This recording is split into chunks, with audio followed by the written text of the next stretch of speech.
Yo, we just people from the north side. Once the Timmy's hit the shore fine. Winter ready on the four ties. Heavy traffic during 4-5. Gotta hustle on your own time. Color people every port side. We just people from the north side. Ladies and gentlemen, live pre-recorded Coburg, March. Oh, I hate this city. I hate this fucking drive. I hate everything about it. But I get to sit down with good friends and people. Last time we did this was over Zoom. And yes, he's filling in again today because Gabriel Fuerza is not available. See, that's how it is. That's the breaks. It doesn't matter what I do. And then in this industry, I get the interviews when Gabriel Fuerza is not around, and that's okay. Ladies and gentlemen, the first ever inaugural Canadian Deathmatch champion, PD SKILLZ. There you go.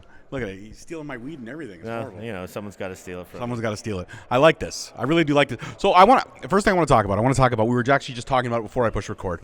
But then I like to make everyone feel super uncomfortable and then push record and stare in the camera for like 3 seconds. Yeah, that's fair. And then I start talking. Yeah. But people don't realize that it's lead time. You have to have lead time to cut out when you cut from the intro to the actual conversation. Yeah, I know. I mean, I had a podcast or two in the past, and, you know, I'm glad to be back on yours. Again, because Gabriel Fuerza was unavailable. That's the breaks. That's what brings me here every time. That's just hoping and praying that he'll be unavailable. Yeah, not by any bad means. I mean, I only wish good things for him. Just that, you know, every once in a while he can't make it here, so I can. It's not like he's my co-host or anything. He's been on the show quite a bit, but he's always got an ever-evolving story, and I like having these ever-evolving conversations. Because what we talked about 2 years ago is different. It's a different George and a different PD from 2 years ago. And the big thing is, obviously, is gold around your waist. And you've been, I want to say over the last, year and a half since we spoke, really been cooking in terms of watching your body of work get longer, your resume get more broad. And the fact is that you're having more matches, you're putting yourself out there a little bit more, and I feel like you're having the most fun I think I've ever seen you have in pro wrestling. Am I wrong when I say that? Absolutely not wrong. Holden Albright actually reached out to me. What up, though, Holden? The other day, and just with a picture of me putting out like one of my graphics for my bookings, like covered in blood, and he's like, my man said he was slowing down in 2023. And, that was kind of my intent, but the things in PWO happened with Airstrike and the Airstrike XL and the Trios titles, and that kind of made wrestling kind of fun again for me. And, the more fun you have, obviously, the more of it you want to do. And, I mean, obviously working Trios matches gave me a little bit of time to, I'd say, heal sometimes. It's the boys did a third of the work. I like to say I sports entertained while they did the hustle. And then, obviously, with a little bit more of a push towards deathmatch, coming a little bit more popular in the area, that sparks my interest. That makes me feel like I got a mission again. I like that, a mission again. And the mission is to just be entertaining the masses, or the mission is for just PD SKILLZ, as he supposedly was supposed to slow down, is actually revving back up. How many promotions are you working for nowadays? I want to say, realistically, I've seen you booked so far on half a dozen. I don't know, honestly, actively. I don't keep count. I mean, exclusive, I do intend to tweak it down to just a couple companies in Ontario when it comes to regular wrestling. I want to leave myself more time to kind of expand, give the deathmatch stuff a little more time to cook, because really that's what gets me right now. That's really what I'm driven towards. I've told a couple promoters, like, jokingly, and then they'll say, yeah, okay, because I'm like, I just want to do fair show shit and deathmatch, and then once in a while somebody talks me into wrestling, and I'm like, okay, let's do that too. A little bit of that too. So you're gonna sprinkle in the wrestling? Yeah. I try to be a deathmatch wrestler and not, just a hardcore guy. So, I gotta branch out and make sure I keep that in the wheelhouse somewhere, at least a little bit. I like that. I look at the things you mentioned, fair shows, deathmatch, stuff, and I picture a type of match where it could only be done at a fair show, mixing in a death match. I'm an armchair booker myself. So I picture a match that starts in like the food corridor. Okay?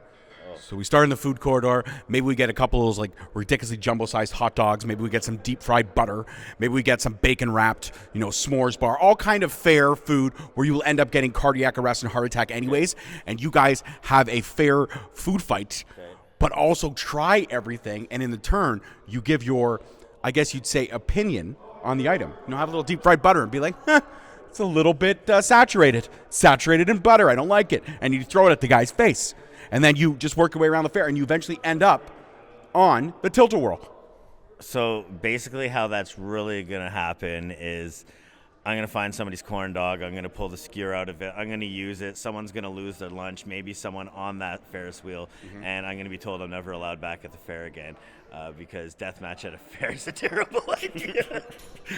So what you're saying is that my idea is not good. It needs work. It's tweaking? We can tweak it? We can workshop it. All right, well, we're going to workshop. We're going to put a pin in that for later. But I want to talk about this. I want to talk about winning this Canadian Deathmatch champion. And we talked before we push record about the fact that you are wanting to branch out in terms of representing this in other promotions. So this promotion wants to interject you in other promotions, almost like an interworkings, which we see a lot over Ontario. People talk about how Ontario's cliquey, and in some portions of it is very cliquey. And some portions of it is some promotions don't share talent or don't like to share talent. There is a lot of backstage political drama, which I won't get into. There's cliques and groups and cool kids and all that kind of stuff. But I want to talk specifically about the fact of interjecting yourself with this title in particular promotions when it matters. Well, I mean, obviously, first of all, I mean, you've known how I am for a long time. For me, it's fuck all the drama. If it makes sense, like, I'm here to have fun. I'm here to have a good time. I love deathmatch. I want to make it a bigger thing, and that's kind of why they've taken to this model. The advertisements are out there that you could book a Canadian Deathmatch Championship for your show.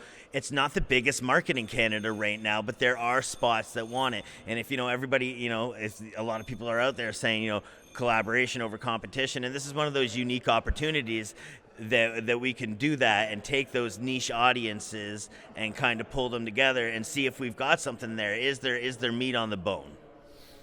I think there is. I mean, everybody recognizes that pretty much was the model of an ECW. You mixed yourself hardcore style with pro wrestling. Sometimes the matches were strictly pro wrestling. I mean, some of the best matches in ECW were not the hardcore matches. Talking Eddie Guerrero, Rey Mysterio, that was a classic, and that was not a hardcore match. Yeah. But then, you talk about the hardcore matches, you talk about, the Stairway to Hell matches and all those are staples as well. But you can have that mixed bag of eclecticity. So I do see that the death match being interjected into each thing if done correctly. And would you also, do you have to defend it strictly on a death match basis? Or can you just defend the title in a true, pure wrestling match if you chose to? No, it's going to be a death match only thing. I mean, that's exactly what it's there for, the Canadian Deathmatch Championship. It's not meant for pure wrestling. It's not any of that. You're not going to see it defended on any super family friendly shows. It's not the target audience to inject deathmatch into a place where it's unwanted or unwarranted. But there's going to be your bar shows. There's going to be there's going to be your Legion shows. There's going to be your larger rental space shows that are with booze served, they're geared towards a more adult audience. That's where it wants to lean to. Like, no one wants we're not trying to bleed on the kids here. I mean, I am a firm believer that with the right preparation, deathmatch could be for the children. But that's not what we're trying. That's not what we're trying to do. At least that's not the message I got. But I think the guys at Canadian Deathmatch, they got really good ideas. They really want to make it a good thing. They're great guys to work with, and I got nothing but high hopes for these guys. Okay, so please don't tell me that Deathmatch for the Children is a shirt that's coming soon, because that is gold.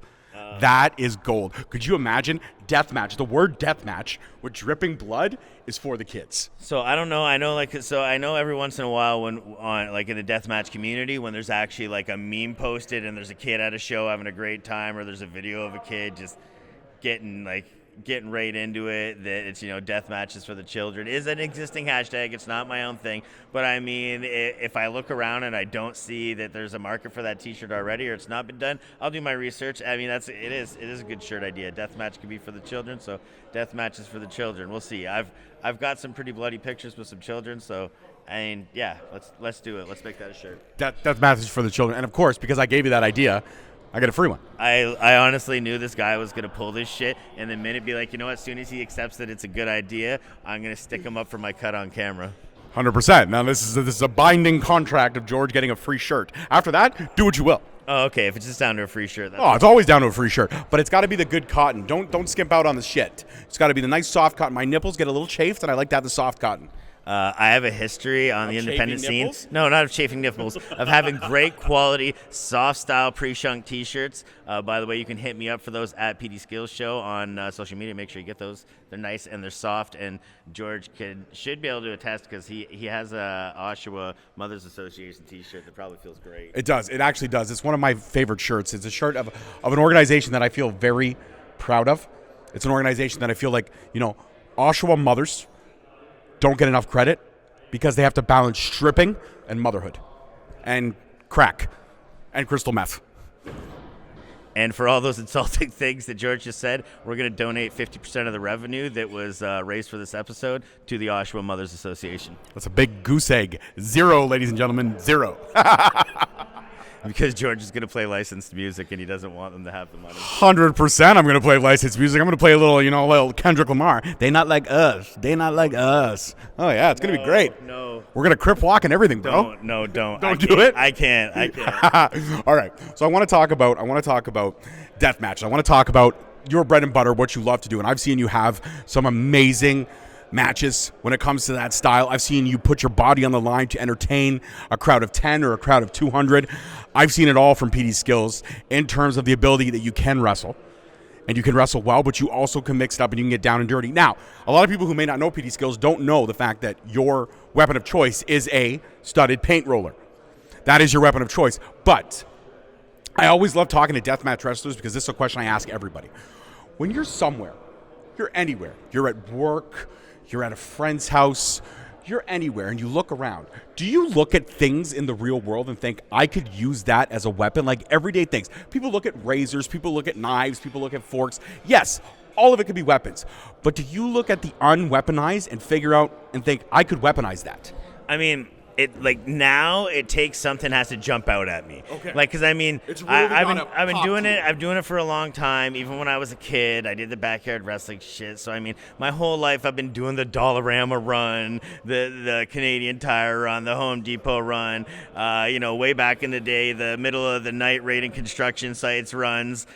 So I've seen Statute of limitations on the rating construction sites, ladies and gentlemen. Yeah, I'm old as shit. You can't get me now. It takes a lot for me to see something and go, oh wait, like that's new. Like I haven't seen that, or so I don't really get a chance to see it out in the wild much anymore because I've seen so much that when I see something new, I get excited. So you've been in a lot of death matches. You've also watched a lot of deathmatch wrestling. You are a connoisseur of this particular niche of wrestling. Have you ever watched a match where somebody pulled out the unexpected, something that you never thought, and it happened and you were like, yo, that is fucking crazy? I mean, honestly, since I've been a kid, every year it seems like somebody's up in the ante. There's, we've seen scissor boards. People are done boards with just straight razors on them, stuff we've never seen in Canada yet. Every year somebody surprises me. I mean, hell, we've seen needles through the dick. I mean, that's just when you thought you saw everything. People are willing to do some stupid shit, and if done right, people are gonna pop for it. Some people are gonna flinch, and there's a lot of shit out there that makes me flinch. So I mean, it's out there. I mean, deathmatch will never cease to surprise you. As soon as you thought you seen everything, no, there's a blow up doll with gusset plates and lemon juice on it. It's infinite. Oh, gusset plates. God. And you know what? Gusset plates were not really a thing. And as far back as I can only remember gusset plates really being a fixture in death matches, I want to say within the last 5 years. I don't think gusset plates were a thing on a regular. I've watched a lot of old school GCW, a lot of old school ECW, a lot of old school that kind of stuff. And I have never seen, even early on, Pro Wrestling Noah, stuff like that. You've watched some craziness that those people do, the early New Japan stuff with Mick Foley and the barbed wire death matches and the TNT matches and all that stuff. I never saw gusset plates till most recently. They become quite common. Why is that? I honestly, I don't know, and like I said, that's why I say year after year, people are going to pull things out, and new things come up, and people think of new ideas, and they surprise us. Like I took a break for a few years from wrestling back in the day, and I come back and there's a whole new weapon set people are fucking with, and I'm like, okay, this shit is wild. And every couple of years, a new guard's going to bring in some new tools of the trade, or go, we're willing to do this, or sometimes one person finds that one niche weapon, they make it big, and then everybody wants to do it. Like Masada brought skewers to North America, and then once Masada got the skewers popular, like everybody started doing the skewers. That's true. And then I wish I do the gusset plate thing, and obviously I'm guilty of ripping someone off somewhere down the line, and I don't know who started it. Like, unfortunately, I don't know the historical details on it, but I mean, yeah, it's just every couple of years something new comes out and becomes popular and becomes a gold standard for getting bloody. I like that. I look around sometimes at things and I think, what can a person do with stuff in my kitchen? I look at my kitchen. My wife's got, the classic hand, egg beater. And I think, we're going to wrap barbed wire around that. That could do some nasty shit, And I always think, what about the KitchenAid mixer? But instead, you take the motor out of it and you just make it like a giant spike. You're trying to get people killed, George. It's true. I like where you're going with it. Again, just like the fair idea, I think we could tweak it. Got to scale it back. Yeah, we got to scale it back. We got to tone it down a little bit, maybe. We'll figure it out. So what you're saying is George should not be booking any type of shows like this? Maybe not deathmatch. Maybe dip your toes in it. Maybe if you're, But I'm like you, Skills. I just want to rip the Band-Aid off and jump right in. Maybe if you're like booking like a show and it's got like more of an adult audience and you feel like there might be room for like a singular death match on the card, you can reach out to me by DM at PD Skills Show or a Canadian death match and make that happen. That would be a great idea. But as far as booking a whole show, I think we need to scale it back, brother. Wow. I gotta say, guys, ladies and gentlemen, it's the first time ever on my show that I've had somebody give me a lecture and then plug their socials to get bookings. That was fucking genius. You know what I'm gonna do? I'm going to look at myself when I'm editing George, rewind that sequence back, and here we go. And that's how you do. I gave you 2 sequences in a row. You see what I did there for you? It's good. I mean, I'm glad I get to educate the kids at home. Get your plugs in before you forget them. Seeds, plant them early and often. Scale it back if you need to. Don't just jump all the way in, guys. Dip your toes at first. Booking deathmatch is not for everybody. We've seen it. I can't do it. Just I got to dip my toe in. What kind of which toe? Pinky toe, big toe? Just my scheme is just offer what seems like reasonable advice, scale it back, and insert myself at a larger profit margin. It's good business. I love it. Skills is for the children. Deathmatch is for the children, and this episode is not for the children because we swore a lot. Yeah, it's okay. But we also talked about blood and economics, so it's a very educational conversation. We did. We brought this. So what's your thought on Trump and the tariffs? What's not an extra 25% crossing the border? PD Skills of the Canadian Deathmatch Championship. Available at pdskillsshow.com. We're terrific at all kinds today, guys. This is a lesson in promo from one of my good friends in pro wrestling, and that's not just shit, because we do talk on a regular. I've been honored to call you a friend. I've been honored to call you a member of the Straight Talk family multiple times, and now I'm honored to call you champion. Well, thank you, and obviously I've always loved having you around. It's great to be your number one fill-in for your best friend. Everybody needs that. They're going through a breakup, a hard time in their life. They call their best friend. Their best friend's off doing best friend stuff. And, you just need somebody. I'm glad that I could be that person in your life. To my best friend, to my fill-in, peace, love, and wrestling. We'll see you guys next week. Peace. Yo, we just people from the north side. Once the Timmy's hit the shore fine. Winter ready on the full ties. Heavy traffic during 4-5. Gotta hustle on the own time. Color people every port side. We just people from the north side.